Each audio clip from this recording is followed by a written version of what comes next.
earthquake shook northeastern India and Nepal on Sunday night. The quake, with a preliminary magnitude of 6.9, struck at 6:10 p.m. local time and was felt across northern and eastern India, including in the capital of New Delhi. It triggered at least two aftershocks of magnitude 6.1 and 5.3. In neighboring Nepal and Bangladesh, the quake Sunday night sent residents rushing out of their homes, offices and shopping centers. Earth groans, or Harp warfare? The strange sound phenomenon. This strange sound phenomenon is being reported more and more frequently from diverse places on the globe, and sometimes just preceding earthquakes. And not just by a few individuals, but by stadiums of people and even whole cities. The day before the big northeast quake in the U.S., the weird sound was heard during a baseball game and caught on TV. It's also been reported in Russia, Canada, also preceding an earthquake, and other locations. National Hispanic Civil Rights Organization votes to oppose water fluoridation. In an action with far-reaching national ramifications, the League of United Latin American Citizens LULAC, the oldest Hispanic civil rights organization in the United States, has adopted a resolution opposing the practice of water fluoridation. The resolution was passed on July 1st at the 2011 LULAC National Convention in Cincinnati. The news adds Hispanic leaders to a growing list of groups and prominent individuals now speaking out against the controversial practice of fluoridation. FBI still going after activists. On September 24th of 2010, the FBI raided the homes of anti-war activists across the country. According to the FBI, the warrants they had were seeking evidence in support of an ongoing joint terrorism task force investigation into activities concerning the material support of terrorism. To date, 24 activists have been targeted and most are still waiting to see what will happen to them, while their personal belongings that were taken in the raids, including passports, have not been returned.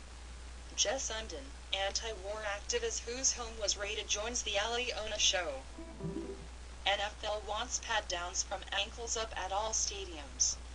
Under the new enhanced pat-down procedures, the NFL wants all 32 clubs to search fans from the ankles to the knees as well as the waist up. Previously, security guards only patted down fans from the waist up while looking for booze, weapons or other banned items. The stricter physical screening policy impacts the 16.6 million fans expected to attend live regular season NFL games this season. The NFL recommended the new guidelines before the kickoff of the 2011 season, which coincided with the 10th anniversary of 9/11. NASA issues reentry alert for September 23rd for plunging satellite. NASA reports that UARS, an atmospheric research satellite the size of a small bus, will re-enter Earth's atmosphere on September 23rd, plus or minus 1 day. Not all of the spectacularly disintegrating spacecraft will burn up in the atmosphere. Debris could be scattered along a ground track some 500 miles long. Because of the rapid evolution of UARS's decaying orbit, the location of the debris zone is not yet known. A NASA risk assessment places the odds of a human casualty at 1 in 3,200. Mysterious fireball streaks across the skies of the southwest United States of America. What exactly was seen in the skies across the southwestern U.S. Wednesday night? Was it a meteor, a falling satellite, or, perhaps, something more mysterious? A streak of light that some are describing as a fireball was seen shooting across the night sky, and law enforcement and media from Phoenix to Los Angeles to Las Vegas were fielding calls of the reported sighting. People are, indeed, reporting they saw a light head from west to east across the sky. We got reports from CHP and the FAA about callers seeing the light. It is reasonable to say that it may be a meteor, Kurt Kaplan, a meteorologist with the National Weather Service, told CNN affiliate Kilocalorie. There are no reports of aircraft incidents across Southern California, said FAA spokesperson Ian Greger. Russian oligarch sucker punches rival billionaire on talk show. Oligarch billionaire Alexander Lebedev sucker punches another billionaire, Sergei Polonsky, hitting him twice. Clad in very tight gray jeans, Lebedev showed a glimpse of his past as a KGB agent as he launched two blows at the former property developer Sergei Polonsky during a television debate on the financial crisis. Polonsky, once ranked Russia's 40th richest man, had said he wanted to stick one in the mouth of Lebedev. In the clip posted on the NTV channel's website, Polonsky was sent tumbling to the floor and Lebedev then stood over him in a crouched fighting stance. The newspaper Baron said later that he had been reacting to Polonsky's threatening manner. The colorful proprietor was quoted as saying, "In a critical situation, there is no choice. I see no reason to be hit with the first shot. I neutralized him."